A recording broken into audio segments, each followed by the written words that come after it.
everyone, and welcome back to another video from Julia Speedbuilds. I am Julia, and I hope you had a great celebratory weekend, whether you were celebrating Easter or Passover. I hope you got to eat some good food. I know I did, and I hope you did too, but today we are doing another speed build.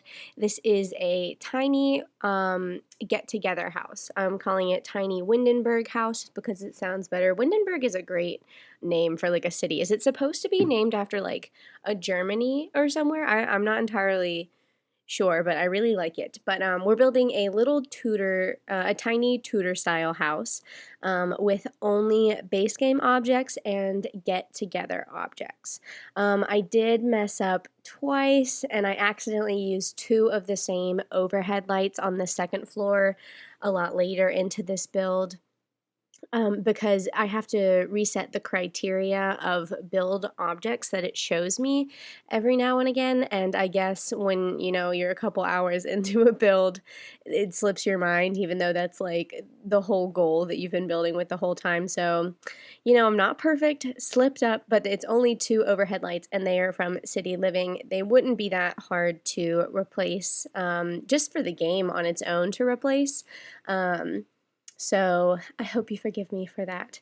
But this is on a, I believe, 20 by 20 lot in Windenburg. There are two people or two townies that live in this lot, but we just bulldozed it and are building a tiny house. This is a tier 3 tiny home.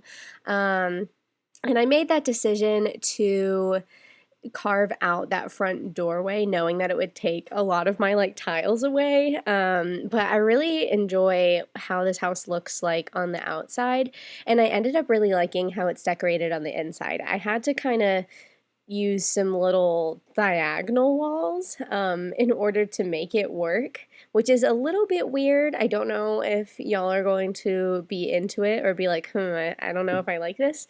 But it was really the only way to get around how spacious this was, because I wanted it to be functional for a small family, like two parents and a child, and the parents live downstairs and the child lives upstairs. But I didn't have enough room to give the kid a bathroom. There's just one bathroom for the entire house down here, and a little kitchen, a little dining area.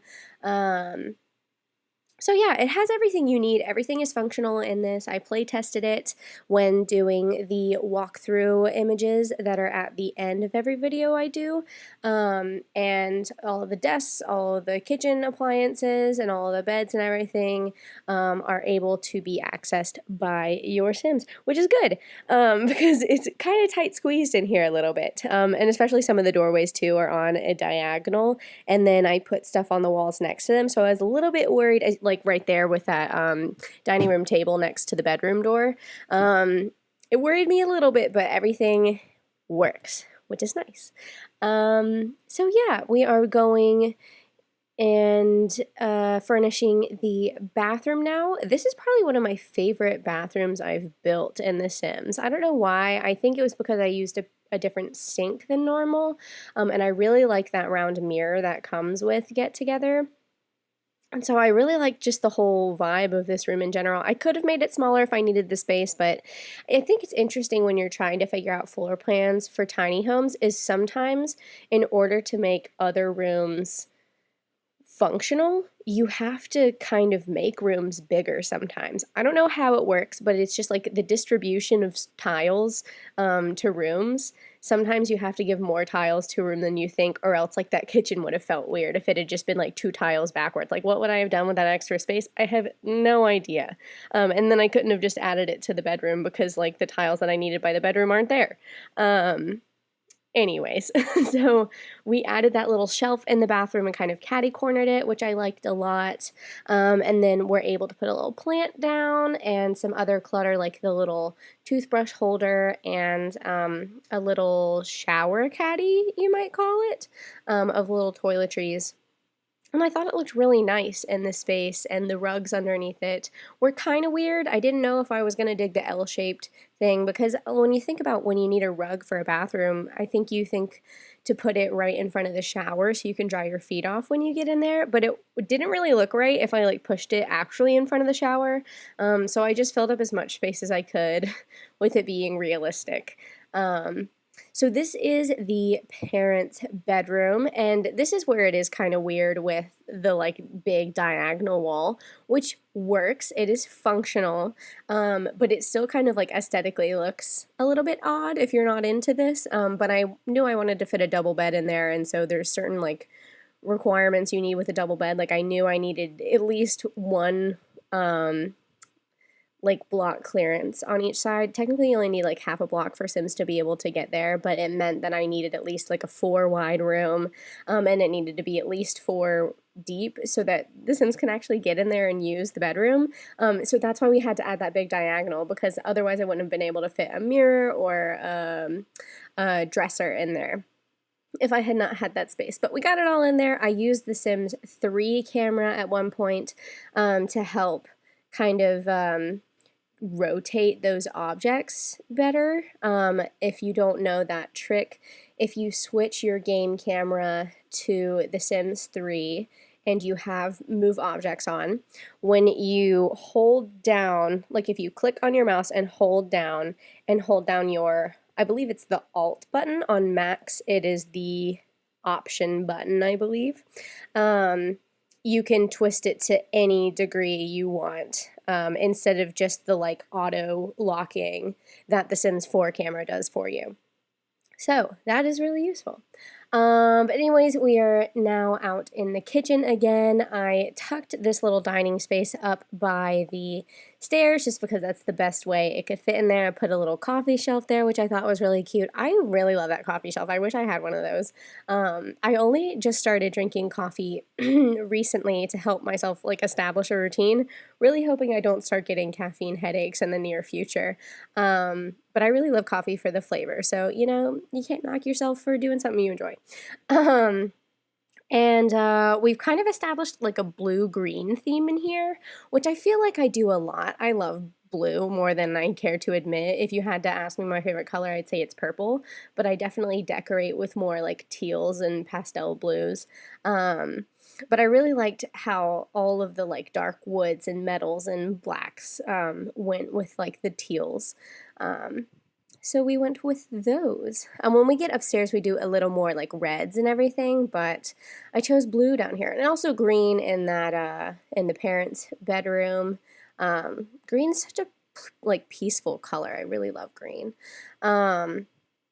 So yes, here's upstairs. I had to redraw the wall plan for this a million times. I just could not get it to work. At first I wanted both bedrooms to be up here, but then I just realized that like the living space was just gonna fit better up here anyways, so that's what we did. We have a fireplace, and because I did put a chimney on the roof outside, when you are in like the playthrough mode, it does actually blow smoke up through the chimney, so that was really cool. I'd never noticed that before, but I thought it added a lot of life to this building.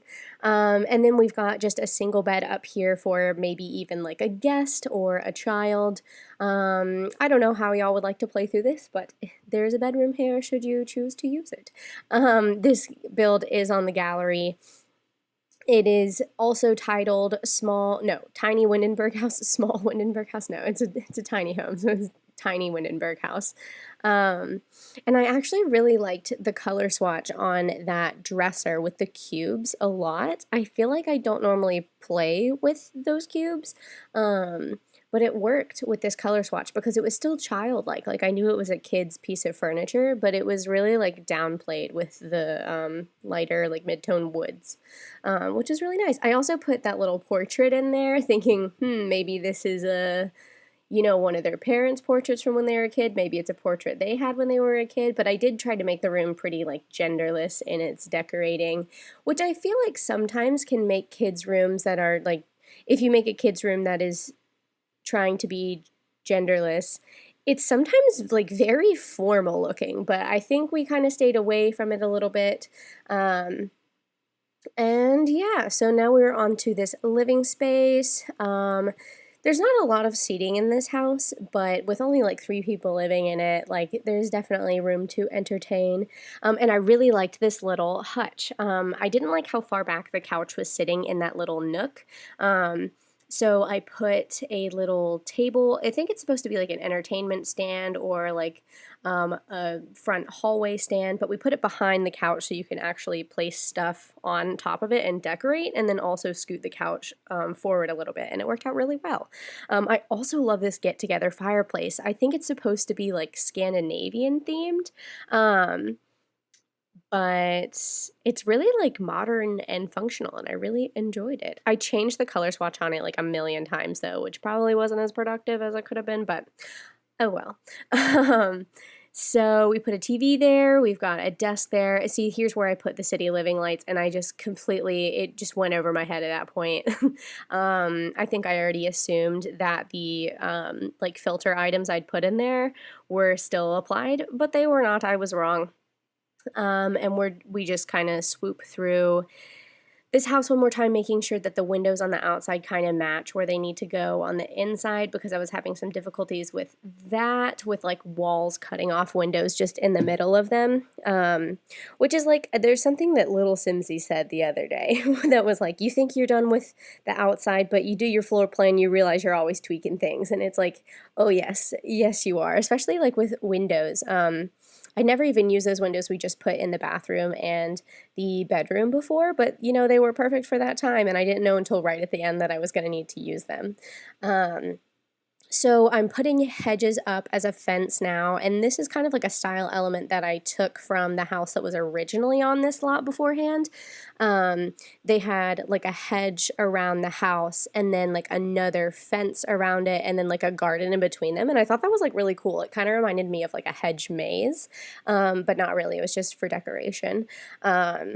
And I don't put too many trees or plants up here because I feel like the environment around this lot kind of speaks for itself, but I did kind of close it off with a fence and give it some framing. I did forget to put a mailbox in here, and when I went to do a playthrough, it auto-populated into the kitchen, so I moved it. So the one on the gallery probably has a mailbox, and it's just the standard one, like right at the top of the little path we drew there with the terrain tools. And I didn't put too much activities out there, but I think it would be a great place to do gardening. We just put a little picnic table out there and a pink little tree, which I thought was nice. So I hope you guys have liked this build. Make sure to check it out in the gallery and let me know what you think of it if you do a playthrough with your Sims. Let me know if you have any ideas for what I should do next. I think the next video you will see from me will be another Rebuilding Willow Creek series installment. I think we're going to build a gym, but it's proving to be a harder task than I thought it was. But I hope you guys like this, and I will see you next time. Don't forget to like and subscribe, and thank you for watching.